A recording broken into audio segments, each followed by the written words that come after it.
자, 그래서 본격적으로 한번 보도록 하죠. 그래서 먼저 우리 코딩을 하기 전에 일단 이거부터 한번 볼게요. 우리가 예측을 할 때, 뭔가에 대해서 예측을 할 때 이제 그 예측을 하는 여러 가지 방법들이 있어요.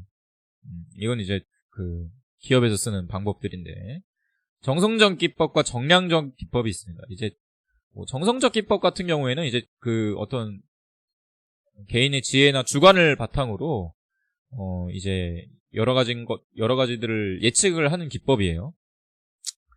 그러니까 여기 나와 있는 이 예측 방법들은 다 수요 예측법의 한 분야라고 보시면 되겠습니다. 수요 예측. 예. 그러니까 이제 제품 판매, 이제 실무에서 쓰는 방법들이죠. 실무에서 제품을 판매할 때 또는 어떤 물품을 유통할 때, 제품을 생산할 때, 그리고 그 제품에 대한 어떤 수요량을 예측할 때, 이 수요 예측이라는 표현이 제일 맞는데, 수요 예측 생산 시스템에서 쓰는 방법론이죠. 수요 예측에 이제 크게 두 가지 기법이 있고요. 정성적 기법은 일단 기본적으로 아까도 설명드렸다시피 주관적 예측법이라고 불러요. 어떤 과거의 어떤 데이터나 미래에서 우리가 예측할 수 있을 만한 어떤 충분한 예측 자료들이 없을 때 사용하는 방법들이에요. 그래서 뭐 간단하게만 잠깐 설명드리고 가자면, 시장조사법, 여긴 소비자조사법이라고도 부르는 건데, 이건 이제 제품 같은 거 출시하기 전에 소비자의 의견조사, 그러니까 말 그대로 설문조사를 하는 거죠. 설문조사를 해가지고 수요를 예측하는 방법이에요. 시장조사법. 그래서 뭐 당연히 정확도는 그렇게 높지 않겠죠. 굉장히 단기간 내에 어떤 표본을 잡아서, 표본이라고 하면 샘플이에요.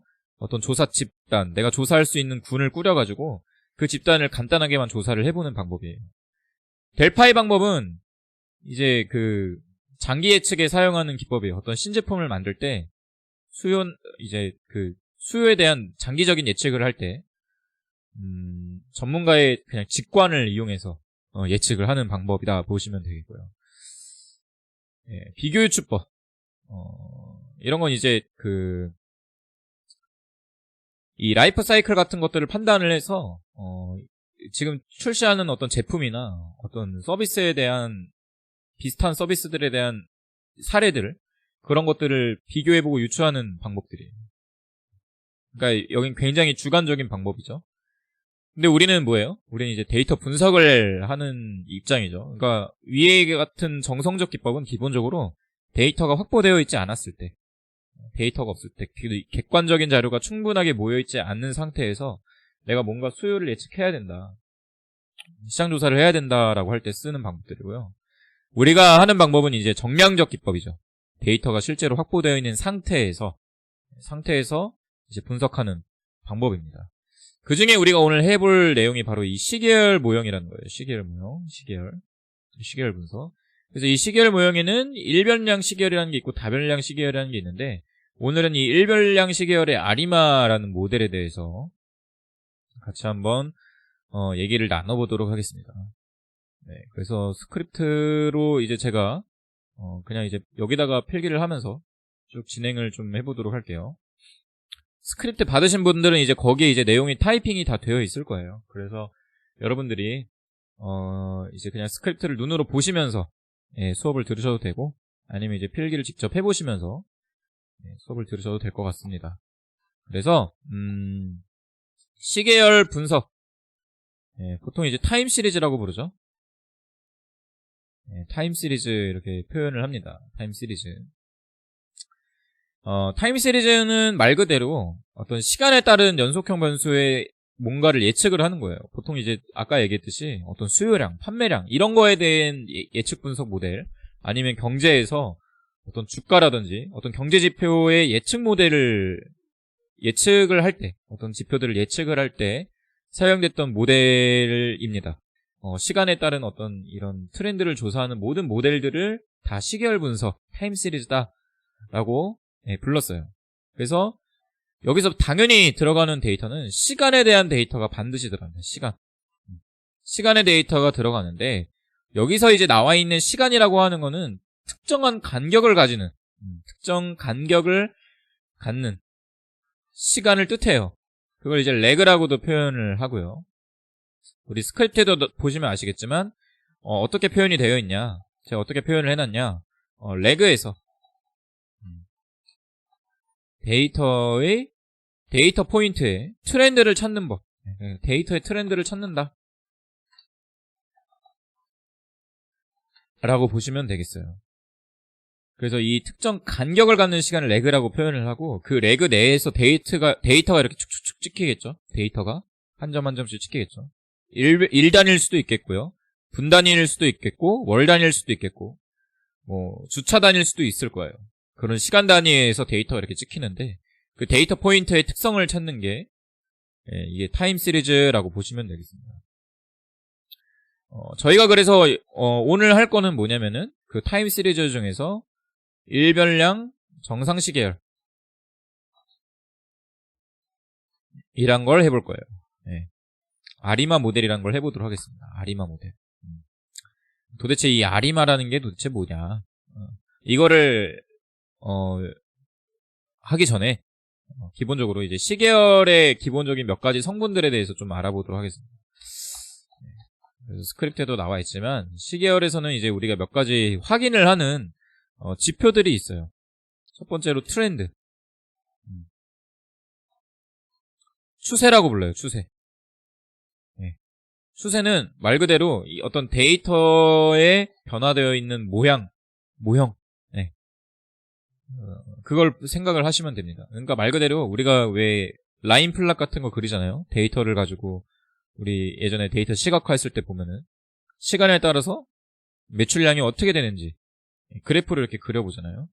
그런 것들을 그릴 때, 그런 것들을 그려서 나오는 모양들, 그런 모양을 이제 트렌드라고 부르죠. 추세.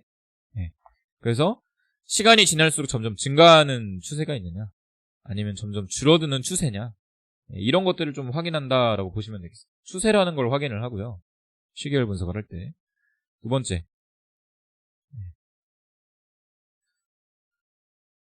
계절성이라는 걸 확인을 해요. 계절성. 추세를 볼 때 어떤 이 주기에 따라서 이제 트렌드가 나눠지는 경우가 있어요. 주기에 따라서, 주기별로 그러니까 계절을 타는 거죠. 말 그대로 여기 나와 있는 이 계절 자체가 여러분들이 그 생각하시는 그 계절, 그 봄, 여름, 가을, 겨울, 계절성을 타요. 그러니까 이제 어떤 특정 주기별로 내가 반복되는 어떤 추세가 있거나 이런 것들을 이제 확인을 해봐야 되고요. 그러면 이제 우리가 파악할 수 있는 게 사이클, 주기라는 걸 파악을 할 수가 있겠죠. 주기. 어떻게 보면 다 이렇게 비슷한 용어들인데, 추세, 계절성, 주기, 이 세 가지를 이제 파악을 하면서 내가 앞으로 일어날 일이 어떻게 될 건지를 미리 사전에 이제 예측을 해보는 방법이 이제 시계열 분석이다라고 보시면 되겠습니다. 네, 그래서 이 세 가지에 대해서 이제 우리가 좀 주로 확인을 해볼 거고, 이거를 이제 이따 시각적으로도 한번 볼 거예요. 시각적으로도 한번 제가 쭉 한번 확인을 해볼 거고, 우리가 이 타임 시리즈를 볼 때 먼저 접근하는 개념 중에 하나가 뭐냐면은 노이즈라는 개념을 접근을 해요. 이거 잡음이죠. 한국어로 번역을 하면 잡음이란 개념인데, 노이즈라는 게 도대체 뭐냐? 노이즈는 기본적으로 통계적인 관점에서 이 노이즈라는 거를 어떻게 말을 하냐면은, 그냥 이제 시간에 따라서, 우리가 이제 타임 시리즈라고 하는 건 시간에 따른 데이터의 추세를 보겠다는 거죠. 근데 이 노이즈라는 건 뭐냐면은 시간에 따라서 독립적인 데이터, 독립적으로 평균이나 분산이 변하지 않는 것들, 그런 데이터들을 이제 우리가 시계열 내에서 분석 가능한 잡음이다, 이렇게 얘기를 해요. 그래서 걔네들을 이제 뭐라고 부르냐면은 화이트 노이즈라고 부릅니다. 화이트 노이즈. 네. 화이트 노이즈. 그래서 우리가 이제 시간에 따라서 어떤 데이터들이 이렇게 막 찍혀요. 그쵸? 일별로 데이터가 막 찍히겠죠? 그럼 그 데이터가 일정하게 증가하거나 일정하게 감소할 수도 있지만 보통은 그렇지 않겠죠. 노이즈라는 게 발생을 해요. 그러니까 시간에 따라서 데이터가 찍히긴 하는데 그 찍히는 데이터가 변동을 갖게 되는 거죠. 변동을 갖게 되고요. 그 변동을 그 변동 자체를 이제 노이즈라고 얘기를 하고, 변동을 하게 되는데 그 변동을 시간에 따라서 어느 정도 독립이 되어 있고, 이게 통계적으로, 기술적으로 분석이 가능하다라고 하면은 그거를 이제 화이트 노이즈라고 평가를 합니다. 백색 잡음. 이렇게 얘기를 해요.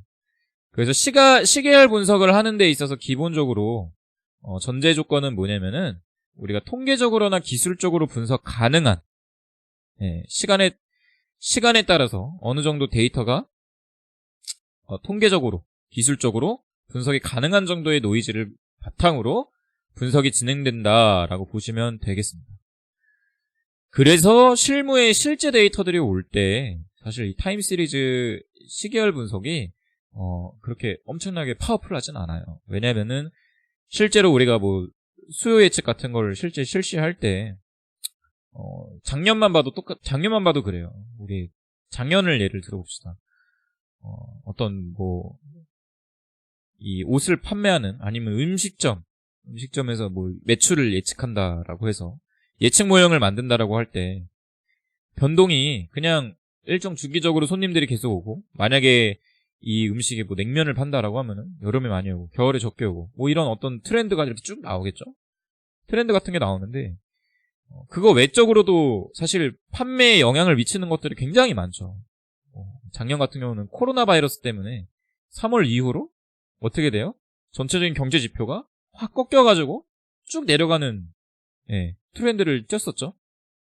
덕분에 주식도 엄청나게 내려가고, 그렇죠? 그런 외부적인 변동들이 굉장히 많기 때문에 사실 이 타임 시리즈로 분석할 수 있는 어느 정도의 한계가 있다라는 것들은 여러분들이 일단 명확히 알고 가셔야 돼요. 물론 이제 전통적으로 이 타임 시리즈를 계속 알고리즘을 개발하고 연구를 계속 하기 때문에 이 아리마 모델 말고도 여러 가지 타임 시리즈 모델들이 계속 나오고 있는데, 기본적으로 이 시계열 분석이라고 하는 분석 자체가 시간에 따른 Y, 하나의 연속형 데이터의 트렌드를 추적하는 거기 때문에 굉장히 모델이 불확실할 수 있다라는 거를 여러분들이 일단 알고 가셔야 됩니다. 거기에 대한 내용을 이따 뒤에 자기 회귀 모델이라는 걸 설명할 때 다시 한번 말씀을 드릴게요. 그래서 어쨌든 특정 시간을 분석하는 분석 기법, 시간에 따른 내가 뭐 매출, 시간에 따른 분량, 시간에 따른 뭐 고객 이탈률, 이런 것들을 분석하는 거를 타임 시리즈라고 표현을 합니다. 그래서 데이터를 불러와서 한번 일단 보겠습니다. 데이터를 불러와서 우리가 앞서 위에서 얘기한 어떤 트렌드라든지 이런 것들은 일단 기본적으로 시각적으로 먼저 한번 확인을 해볼게요.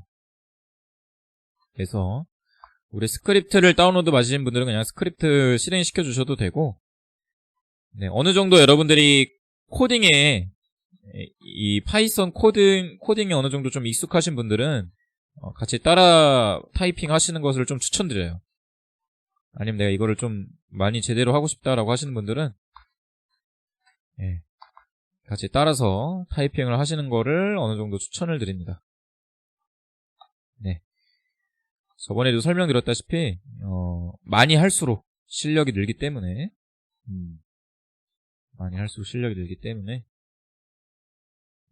일단 이게 기본적인 세팅이라고 했었죠.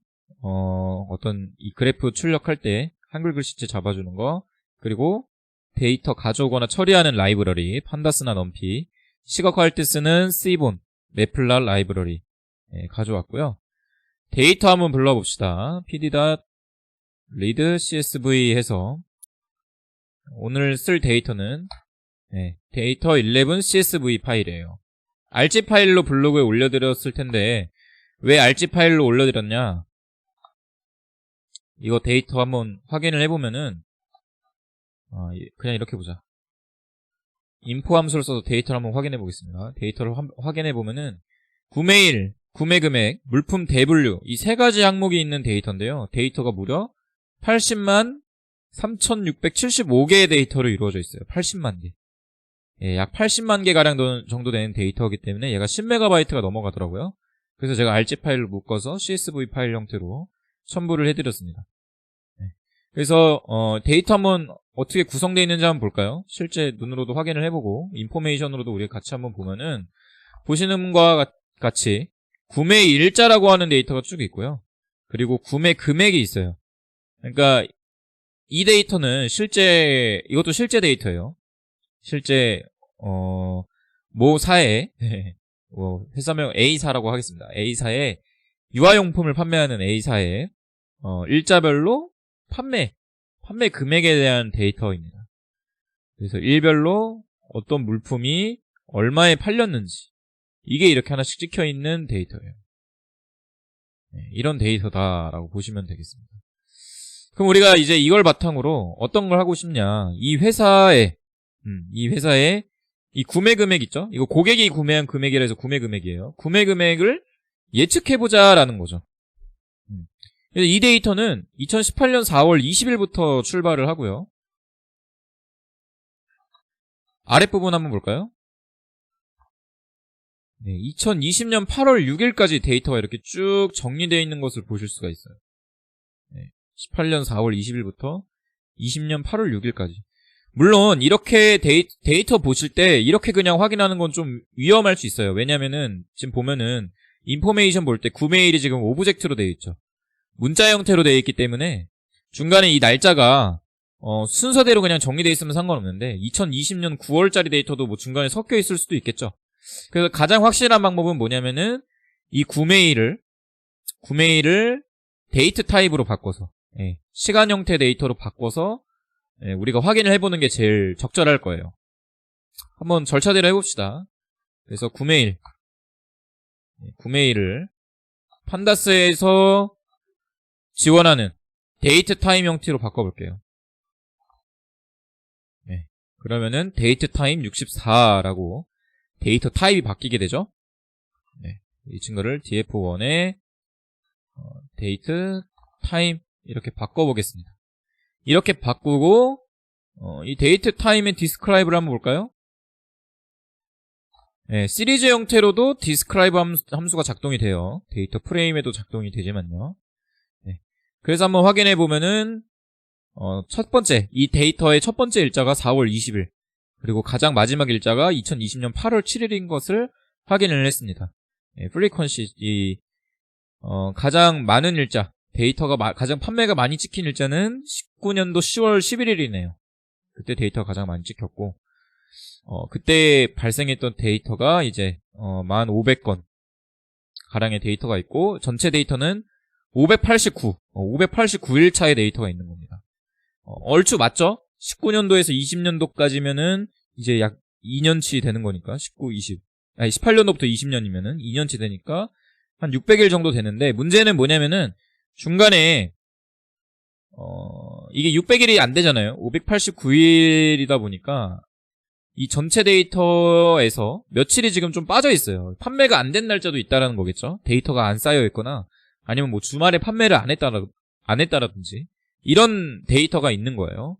그런 것들만 일단 이걸 통해서 우리가 좀 확인을 해줄 수가 있고 일단 간단하게 얘를 우리 날짜 형태로 바꿨으니까 이거를 연도랑 일자랑 요일별로 한번 쭉 다 바꿔보도록 하겠습니다. 그래서 우리 dt라는 함수 쓰면 됐었죠. dt라는 함수를 써서 연도를 만들어주고 month 요일도 만들어주고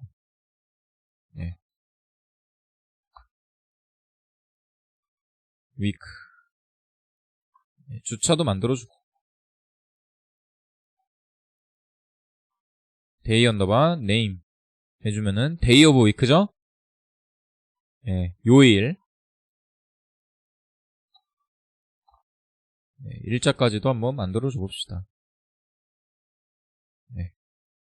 이렇게 그리고 한번 확인을 해보면은 이제 이 데이트 타임으로부터 날짜 데이터를 이렇게 쭉 뽑아냈었죠. 그렇죠? 여기까지는 이제 우리가 이전에 쉽게 쓰던 날짜를 파악하는 방법들을 저희가 이제 코드로 한번 쭉 짰습니다.